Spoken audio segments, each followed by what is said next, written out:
Chers amis, bonjour. L'amour donne des ailes et nous sommes en train de voir les différentes facettes de cet amour qui donne des ailes. Nous lisons dans 1 Corinthiens 13, les versets 4 à 7, les différentes qualifications de l'amour qui est personnifié dans ce texte-là. Nous sommes au verset 5 qui nous dit « L'amour ne fait rien de malhonnête, l'amour ne cherche pas son intérêt. » L'amour ne fait rien de malhonnête. De quoi on nous parle ici? Bien, il s'agit d'une conduite de façon déshonorante. Mais attention, il ne s'agit pas de ce qui est inconcevable dans une société ou de ce qui est de l'ordre de la morale. Il y avait beaucoup d'incompréhension chez les Corinthiens et du coup, ils avaient des comportements qui laissaient à désirer.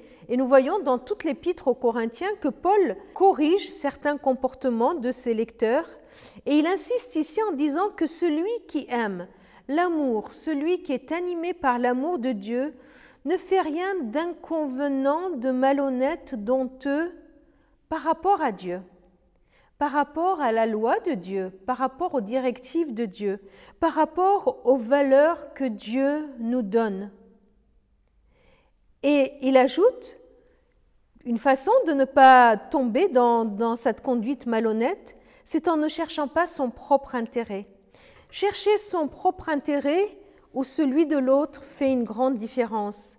Ce n'est pas une question de culture de notre société, mais bien celui de chercher son propre intérêt. C'est cela qui nous conduit dans une attitude malhonnête. Évidemment, on le voit encore ici, que la Bible va dans le contresens de ce qui est naturel. Naturellement, on va chercher notre propre intérêt. Naturellement, on va œuvrer pour nous-mêmes, quitte à ce que cela nous fasse faire des choses pas très honnêtes. Là, l'amour nous conduit à faire le contraire. L'amour ne fait rien de malhonnête parce que l'amour ne cherche pas son intérêt. C'est ce que Jésus a fait pour nous. Il n'a pas cherché son propre intérêt. Il n'a pas cherché son propre intérêt et il nous le dit dans Philippiens 2 que personne ne cherche son propre intérêt mais que chacun de vous pense à celui des autres. Quelles sont concrètement les directions de notre vie, les décisions qu'on prend qui changeraient radicalement si on appliquait ce verset? Dans notre vie de couple, dans nos relations familiales, amicales, dans notre relation dans l'Église, si on commençait à chercher l'intérêt des autres avant le nôtre, si on cherchait à faire passer l'autre avant moi, l'intérêt de l'autre avant moi, il y aurait quand même pas mal de changements. Et c'est cela que Dieu nous propose, c'est cela amour, chercher l'intérêt de celui que j'aime avant le mien. Et quand on le fait, eh bien, on incarne, on démontre l'amour de Dieu dans notre société. Heureusement que le Christ l'a fait. Heureusement que Dieu l'a fait pour toi et pour moi. Et toujours dans Philippiens, il nous est dit que lui qui possédait depuis toujours la condition divine, il n'a pas voulu demeurer de force l'égale de Dieu, mais au contraire, il a de lui-même renoncé à tout ce qu'il avait et il a pris la condition de serviteur. Pourquoi?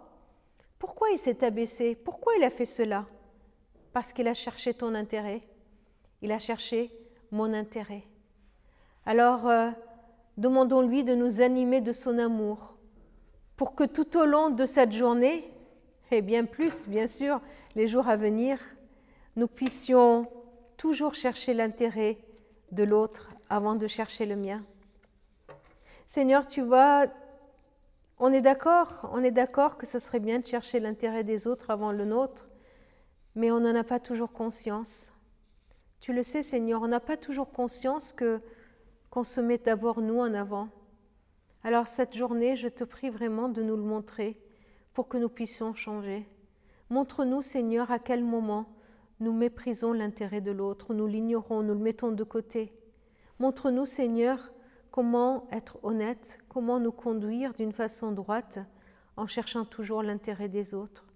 Et Seigneur, encore une fois, je te demande de nous remplir de cet amour-là, de nous remplir de cet amour, pour que nous puissions répandre autour de nous ton amour qui est ta présence.